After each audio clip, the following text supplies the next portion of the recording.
ini gambaran kepada kita agar kita diperintahkan untuk bersegera di dalam kebaikan, bersegera di dalam amal soleh.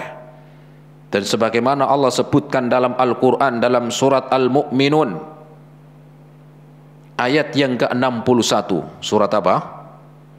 Al-Mu'minun ayat 61. Allah subhanahu wa ta'ala berfirman, mereka nih orang-orang yang Allah sebutkan, orang-orang mukmin, ulaika yusari'una fil khairat, mereka lah yang bersegera di dalam beramal baik, bersegera, jangan tunda-tunda.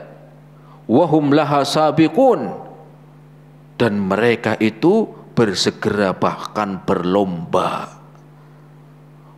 Dalam surat yang lain, dalam surat Al-Mutaffifin, Allah berfirman, wa fi dzalika falyatanafasil mutanafisun, dan mereka berlomba-lomba di dalam apa? Di dalam kebaikan. Mereka pengen yang utama, yang dahulu dalam urusan akhirat, bersegera sebelum yang lain. Ya. Maka ini diantara sifat orang-orang apa? Orang-orang mukmin. Allah sebutkan di sini mereka adalah orang-orang yang bersegera di dalam amal kebaikan. Ya. Menunggu apa? Kita sudah diberikan kesehatan, sudah diberikan aman, sudah diberikan kecukupan. Mau nyari apa? Maka Rasul sallallahu alaihi wasallam bersabda di dalam hadisnya, Rasul bersabda, man asbaha aminan fi sirbihi, man asbaha minkum amina fi sirbihi, barang siapa yang di waktu pagi harinya dia dalam keadaan aman. Aman. Kita sekarang aman apa? Enggak aman? Aman. Barang siapa di antara kalian yang mendapati rasa aman, ya, di pagi harinya aman, maka maknanya gunakan rasa aman ini. Ya. Coba lihat di negeri-negeri yang lain. Lihat di Palestina hari ini. Dalam keadaan seperti apa? Kita doakan mereka. Tapi pelajaran untuk kita di sini diberikan keamanan. Jangankan mereka mau sholat dengan khusyuk, jamaah, makan aja susah. Jangankan mereka mau ngumpul begini ngaji, mendengarkan ayat-ayat Al-Quran, mendengarkan hadis-hadis Nabi. Jangankan untuk itu, mereka mengatakan bisa hidup sampai besok itu sudah bersyukur. Kenapa? Karena kematian selalu membayangi tiap waktu, jamaah. Maka kita bersyukur di mana kita hari ini aman, gak ada peperangan. Kita di sini diberikan rasa aman. Gunakan untuk berbuat kebaikan. Jangan sampai kita mau berbuat baik ternyata sudah apa? Diambil rasa amannya. Man asbaha minkum amina, barang siapa di antara kalian dalam keadaan aman, mu'afa fi jasadihi, dan sehat jasadnya. Kita diberikan kesehatan, maka bersegeralah untuk melakukan kebaikan. Jangan nunggu sakit. Nikmat sehat itu nikmat yang mahal. Sehat adalah nikmat yang paling berharga. Betapa banyak orang yang memiliki harta, hartanya habis karena untuk berobat. Ya. Maka Rasul menyebutkan aman dan sehat, gunakan untuk kebaikan. Orang baru sadar kalau nikmat ini dicabut. Kalau pas lagi dicabut baru sadar. Ya. Orang baru tahu nikmatnya makan kenyang kalau lagi lapar. Orang baru sadar nikmatnya sehat kalau lagi sakit. Orang bisa sadar nikmatnya aman kalau lagi pas perang. Banyak mereka ingin melakukan amal kebaikan, tetapi terkendala, terhalangi oleh rasa aman, terkendala oleh rasa sakit, maka gunakan kesempatan untuk segera untuk segera memperbaiki diri dalam ketaatan. Apa di antaranya yang kita diperintahkan untuk bersegera di dalam kebaikan? Di antaranya urusan akhirat tadi. Urusan kebaikan apa? Belajar agama, belajar ilmu agama, semangat belajar.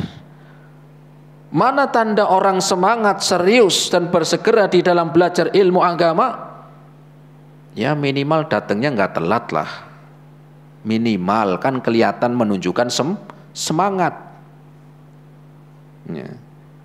Bukankah Rasul mengatakan man salaka tariqan yaltamisu fihi ilman sahhalallahu lahu bihi tariqan ilal jannah. Barang siapa yang keluar untuk menuntut ilmu agama, Allah mudahkan jalannya ke surga. Kurang apa? Kemudian dengan apa? Dengan semangat, dengan apa? Dengan semangat mencatat, mendengarkan, memurojaah pelajaran atau yang telah disampaikan, itu bentuk dari semangat bersegera. Dulu banyak dari ulama-ulama kita, mereka itu susah payah pengen bisa belajar jemaah. Sampai ada yang mereka dengan berjalan kaki. Disebutkan adalah seorang alim yang berjalan kaki untuk menuntut ilmu. Kurang lebih 5.000 farsah. Satu farsah itu 8 kilo. Berarti 8 kali 5.000. Berapa itu? 40.000 kilo. Itu Semarang mana jemaah? Jalan kaki jemaah. Apa yang menghalangi kita? Itu diantaranya apa? Rasul menyebutkan untuk bersegera. Ditambah lagi Rasul mengatakan thalabul ilmi faridatun ala kulli muslim. Menuntut ilmu itu wajib bagi orang muslim. Wajib bagi orang muslim.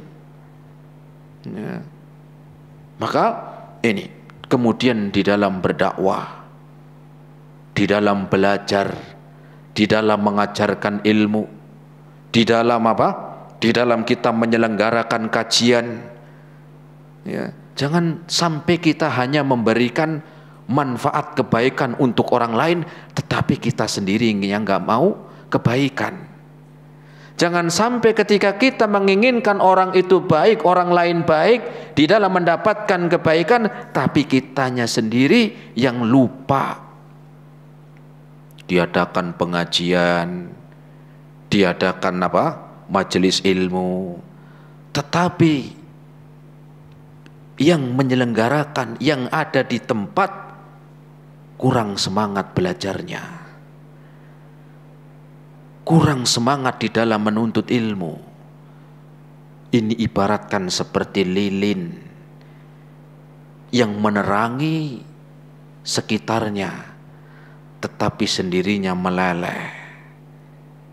Yang hanya menyinari untuk yang lain, tetapi lupa diri.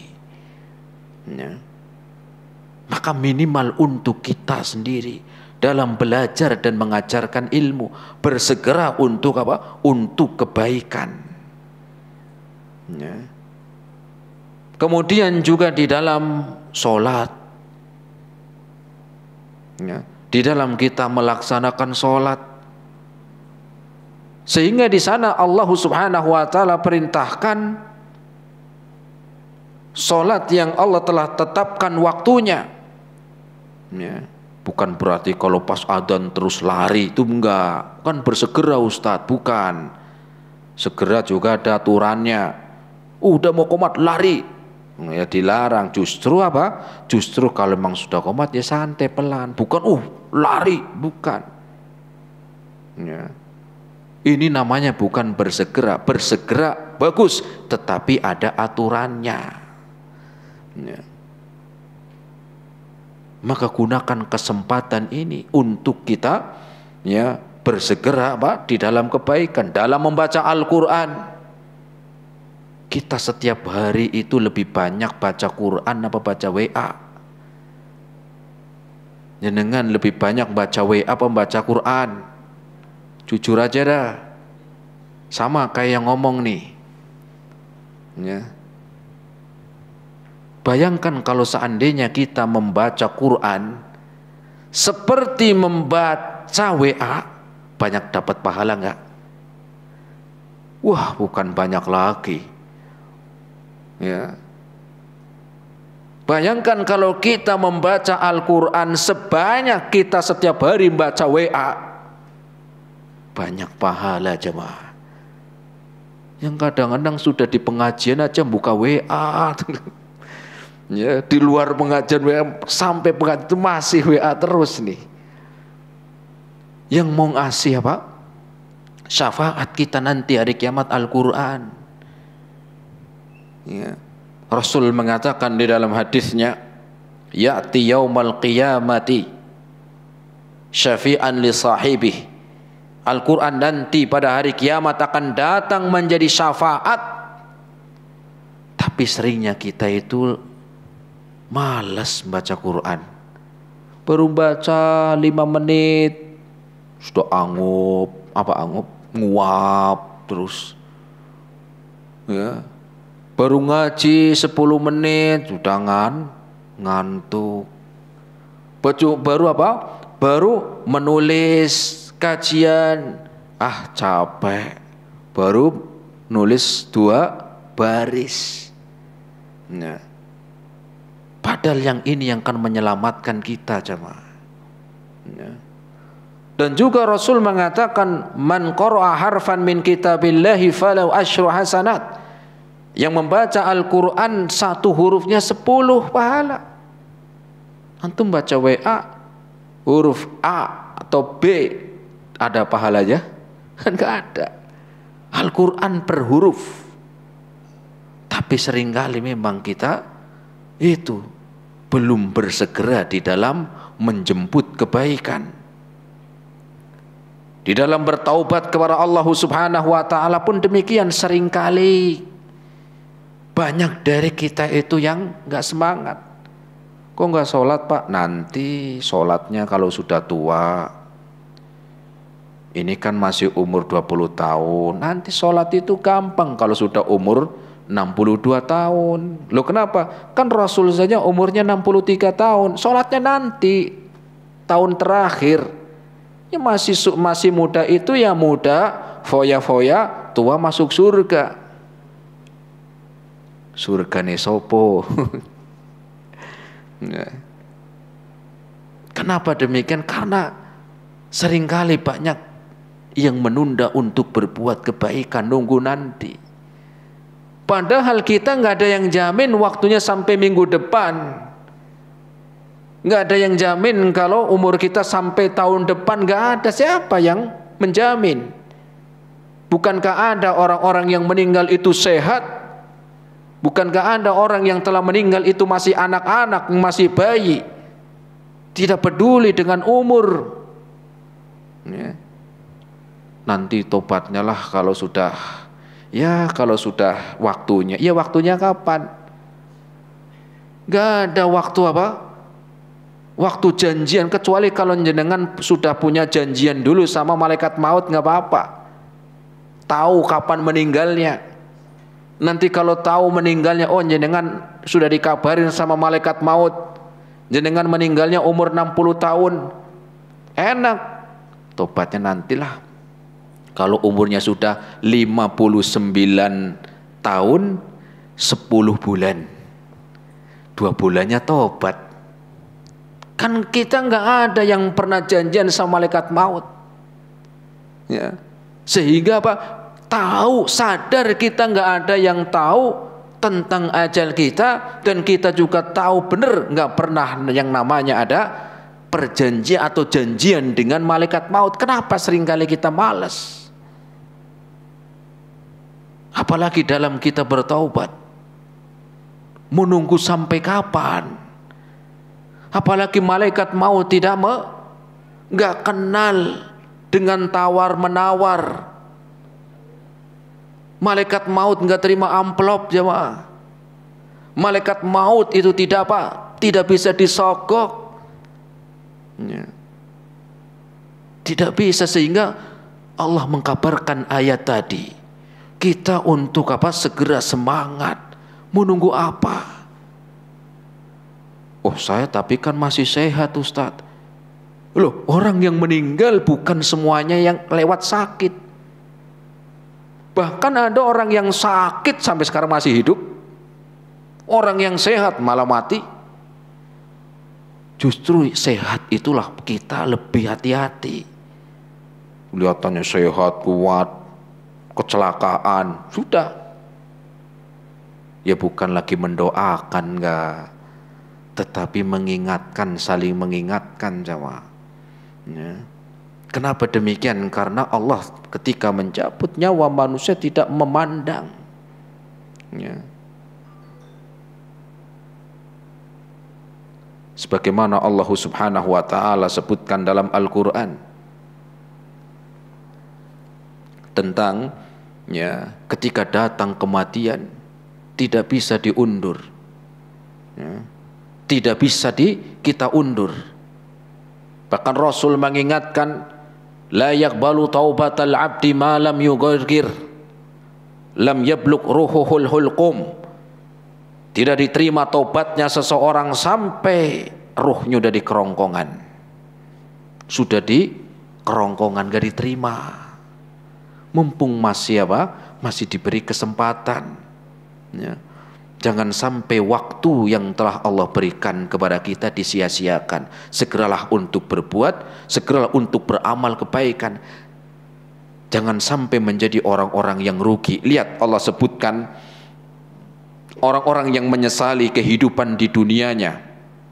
Dalam surat Fatir ayat yang ke-37, surat apa? Fatir. Allah Subhanahu wa taala berfirman, "Wa hum yastarihuna fiha." Mereka penduduk neraka itu teriak-teriak. Berteriak-teriak. Apa teriak-teriak mereka? Rabbana akhrijna na'mal salihah ghairal ladzi kunna na'mal. Ya Allah, keluarkan aku ke dunia lagi, ya Allah. Saya pengen beramal soleh, tidak seperti dulu waktu masih hidup. Ini orang yang sudah mati. Ya. Kemudian Allah jawab, awalam nu'ammirkum ma yatadzakkaru fihi man tadzakkar. Bukankah aku dulu di dunia kami telah memanjangkan umurmu? Bukankah kami dulu telah memberikan engkau umur yang panjang, sehat, aman, yang dengan itu kalian harusnya sadar. Ingat, waja'akumun nadhir, dan telah datang kepada kalian orang-orang yang sudah memperingatkan. Sudah datang para nabi, sudah datang para ulama, sudah mengingatkan para ustadz, sudah mengingatkan para kiai, sudah mengingatkan para mubalik. Waja'akumun nadhir, sudah datang orang-orang yang mengingatkan. Teriakannya enggak ada manfaatnya. Kemudian apa Allah melanjutkan? Fadhuku famalidz zalimina min nasir. Maka rasakanlah kalian, ya, maka rasakanlah kalian dengan siksa. Famalidz zalimina min nasir. Maka orang-orang yang zalim tidak mendapatkan penolong. Ibaratkan ini orang, misalnya ini licin, hujan-hujan. Sudah diingetin, ini ya ibaratkan seperti permisalan, ngomong ke anaknya, jangan naik pohon itu licin, bahaya lagi hujan-hujan. Wah enggak mau. Kemudian diingetin lagi tetangganya, jangan naik pohon itu bahaya, licin, lagi hujan, nanti kalau jatuh bahaya. Anak ini, wah malas, enggak mau. Diingetin lagi orang lewat, jangan naik, itu bahaya, itu enggak ada, ya, enggak ada yang bisa diinjak, nanti jatuh kamu. Enggak mau, naik terus. Wah, akhirnya ketika jatuh, ya, maka dikatakan rasain lu lah, begitulah ibaratkan. Ini ayat ini seperti itu. Fadhuku famalidh dhalimina min nasir. Rasakanlah apa yang kau telah berbuat. Ya. Padahal sudah dipanjangkan umurnya, dikasih kesehatan, dikasih ekonomi yang cukup, diberikan kelonggaran waktunya. Apa mau ngapain? Kok nggak mau bersegera dalam kebaikan sampai akhirnya meninggal dunia dan dalam keadaan berteriak-teriak? Maka Allah ketika memberikan adab kepada mereka, fadhuku, rasakan. Bukankah Allah telah memanjangkan umurmu? Kemana selama hidup? Kemana hartamu? Kemana umurmu? Ya. Sudah buat apa waktu kita? Kemana umurnya? Kemudian dalam surat Al-Mu'minun ayat yang ke-99 sampai 100, Allah Subhanahu wa taala mengabarkan kepada kita mereka orang-orang yang telah meninggal dunia, yang menyesali kehidupan di dunia, yang tidak mau bersegera dalam kebaikan. Mereka mengatakan idza jaa ahadahumul maut, dan apabila sampai ketika datang kepada mereka al-maut, qala rabbirji'uni, ya Allah, aku pengen hidup kembali ya Allah. Keluarkan aku dari sini ya Allah. Kembalikan lagi aku ke dunia, la'alli a'malu sholiha, agar aku bisa beramal soleh. Fima taraktu, yang dulu aku di dunia banyak melalaikan. Sudah dikasih keamanan, sudah dikasih kesehatan, sudah dikasih kebaikan ekonomi. Nunggu apa? Sampai mati. Apa kata Allah? Kalla, maaf, sudah nggak ada. Selesai. Ya. Sehingga jamaah rahimani Allah wa iyyakum jami'an, gunakanlah waktu yang Allah berikan kepada kita. Gunakanlah kesempatan. Makanya Rasul mengatakan igtanim khamsan qabla khamsin. Gunakanlah 5 waktu ini sebelum datangnya 5 waktu yang lain. Untuk apa? Bersegera. Pertama, syababaka qabla hiramika. Gunakan waktu mudamu. Umur 65 tahun gak bisa ngaji. Ente dari muda kemana? Umur 60 tahun gak tahu tata cara sholat yang benar. Ente dari kecil kemana aja? Ya. Kemudian wasihataka qabla maradika. Gunakan kesehatannya untuk berbuat kebaikan sebelum sakit. Ya. Ketika sakit, sudah susah untuk ibadah, sudah susah untuk kebaikan. Ente ketika sehat kemana? Mendengar adzan kemana? Mendengar kebaikan kemana? Ya. Kemudian Rasul mengingatkan yang ketiga, waginaka qabla fakrika, dan hartamu. Hartamu, apa yang sudah engkau gunakan sebelum datangnya hari tersebut? Ya. Kemana ketika Allah memberikan karunia dengan dilapangkan rezekimu? Kemana yang Allah berikan rizki yang lebih untuk kalian? Kemudian yang keempat Rasul mengatakan, wa faragaka qabla syughlika. Waktu lapangmu, waktu luangmu, untuk apa engkau lewatkan? Saya sekarang sudah sibuk, saya sekarang sudah berat, saya sekarang sudah sulit, sudah susah. Kemana waktu-waktu sebelumnya? Kemudian wahayataka qabla mautik. Gunakan kehidupanmu. Saya sekarang sudah mati, nggak bisa beramal soleh, nggak bisa sholat lagi, nggak bisa ngaji. Kamu waktu hidup kemana aja? Engkau ketika hidup untuk apa waktumu? Maka hendaklah kita gunakan sebaik-baiknya untuk kebaikan. Tetapi ingat, kebaikan ini harus didasari dengan apa? Dengan ilmu. Dan kemudian niat yang niat yang ikhlas karena Allah Subhanahu wa taala. Ini jamaah rahimani Allah wa iyyakum jami'an yang bisa kita sampaikan pada kesempatan siang hari ini. Insyaallah taala kita lanjutkan di pertemuan yang akan datang dengan pembahasan yang ke-10.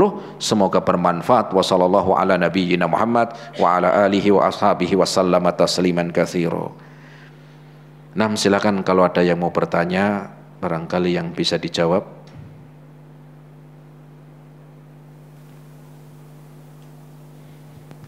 Di luar tema ya, Tat. Silakan. Assalamualaikum warahmatullahi wabarakatuh. Waalaikumsalam warahmatullahi wabarakatuh. Perihal mengqadha sholat bagi orang yang sakit, misalnya asar dan maghrib, dan misal asar dan maghrib belum sholat karena keadaan memburuk, masuk isya sudah stabil, dikodoknya harus urut atau gimana? Lalu sholat isya dulu baru kodok sholat asar dan maghrib, apa seperti itu? Ya, bagaimana mengqadha bagi orang yang sakit? Secara asal orang yang sakit, ya, orang yang sakit itu apa? Ya, tetap sesuai dengan waktunya, ya dia melaksanakan sholat, ya, sesuai dengan kemampuan. Rasul sampai mengatakan, ya,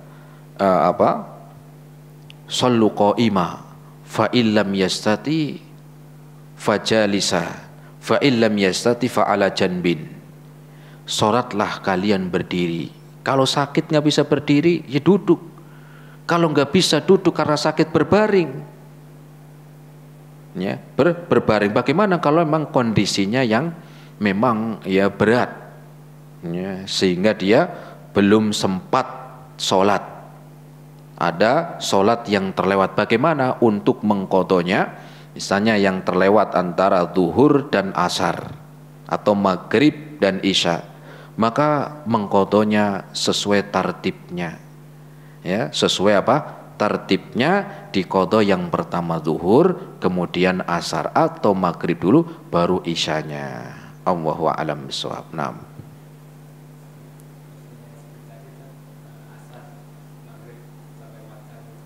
Asar maghrib, maka asar dulu, ya, asar dulu. Misalnya asar sudah lewat, sekarang maghrib misalnya, asar yang terlewat, ya sekarang sholat maghrib, ya baru kita diganti sholat asarnya.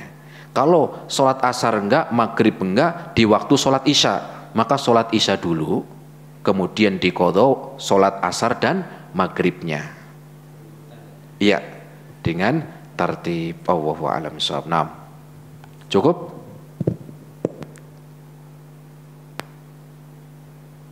Ya, kalau nggak ada pertanyaan, kita cukupkan sampai di sini. Semoga bermanfaat. Terima kasih atas segala perhatiannya. Mohon maaf atas segala kekurangannya. Kita akhiri subhanakallahumma bihamdika asyhadu an la ilaha illa anta astaghfiruka wa atubu ilaik. Assalamualaikum warahmatullahi wabarakatuh.